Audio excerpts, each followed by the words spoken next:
Hey guys and girls, and welcome to my new YouTube video today where we are starting fresh on Rust. It's a total new wipe, it's a total fresh start, although not so fresh on my server, but I'll explain a little bit about that in a minute. So this month we've got a new underground system which Rust has given us. The theory behind it, I'll read a little bit about it in the blog post at some stage, but essentially the theory behind it is the monuments will now be interconnected through an underground system, so it's a bit like London. I would imagine it will be absolute carnage. There'll be people pushing and shoving each other to get out of the way.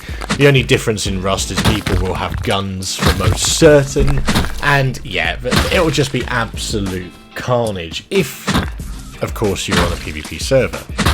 If you're playing on a PvE server like I do, on my Deadwood State UK PvE server, it'll be pretty cool, because you'll be able to explore it, you'll be able to take out a few little NPCs that are down there, and yeah, life will go on. However, as I said, again, for PvP users, life might not go on.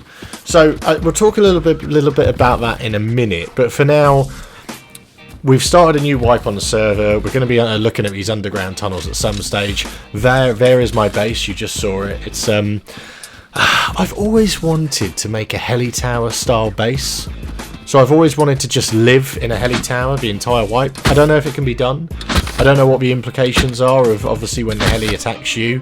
It starts taking out furniture and items in your base. I don't know whether it will even get past that. So the idea is that I'm going to try and make multiple skins and then keep everything in like a core section of the middle.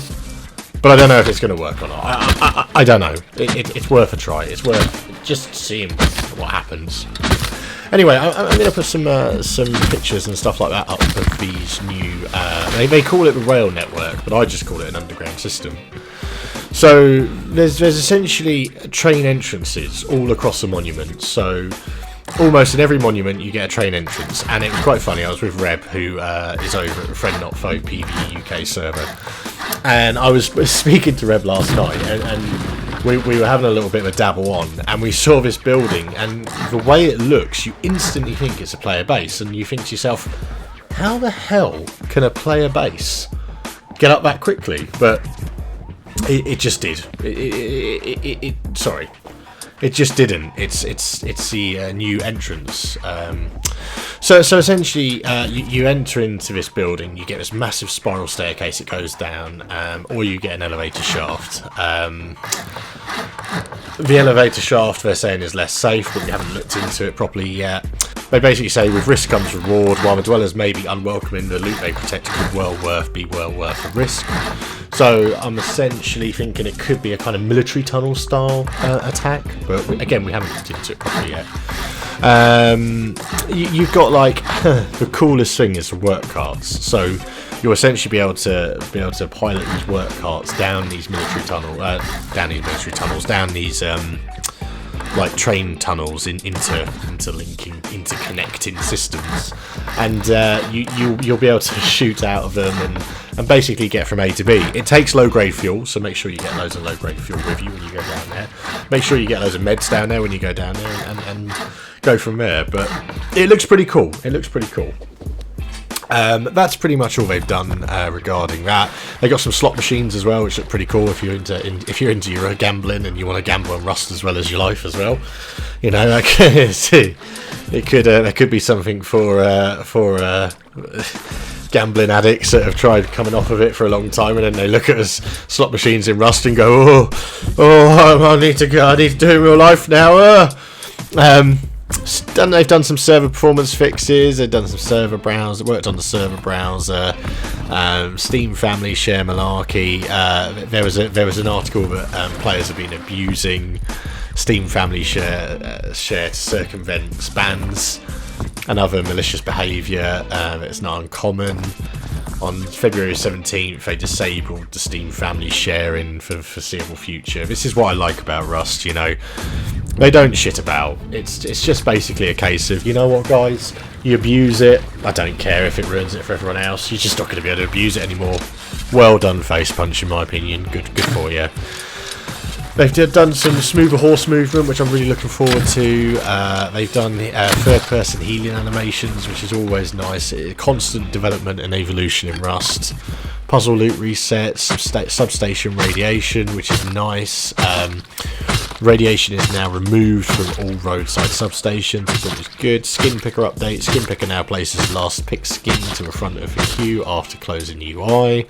Compound monument system. The compound will no longer spawn in the Arctic snow biome. Thank God for that. It always made me laugh when it used to do that, because, you know, you'd be running for your life from an enemy, or 4 or 5 enemies, to get to the to get to the safety of the compound, just to freeze to death. Oh, brilliant stuff, brilliant stuff. But anyway, listen, right, so what am I doing on Deadwood State this month? Now, Deadwood State's got a bit of a unique leveling system. It's not unique, loads of people have it from UMod. But, so the level system I've got into place, it's really hard grind, but it doesn't reset for a whole 3 months. So, essentially, this is the 3rd month we're in now, and I'm a few levels up. I think I'm like level 27, 28. So it's essentially, it's easier for the players who start on the first reset and work their way up for the next 3 months. It's always nice. So I've been able to do that. I also have a reward store on the server. The reward store, again, essentially, it gives you 15 RP, or as Reb calls them, rupees, at the beginning of the play. And the nice thing about that is when those rupees build up, you can start buying stuff in the reward store. You can, and that essentially helps you and helps the players who put the time in to give themselves a more easier transition. For instance, this is the 3rd wipe, so after this wipe, everything will be reset again. But because I saved up my RP points, I was able to get myself a furnace and pickaxes. And I pretty much went balls out, to be fair, on this wipe, and I've already set myself up quite nicely, as you can see.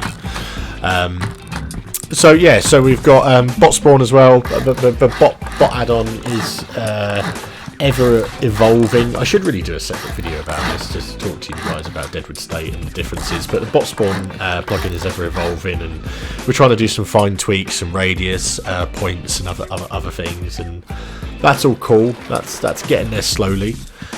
So yeah, so it's a bit of a quick update, bit of a mix and match, really. Just talking to you about how the server's going, and I'll probably start talking to you about how the base is going as well, and do a full length video on a base update, which would be quite cool. But yeah, guys and girls, thanks as always for looking at the channel.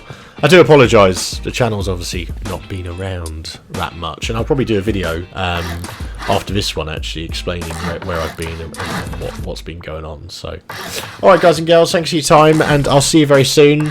Bye for now. Bye bye. Mwah.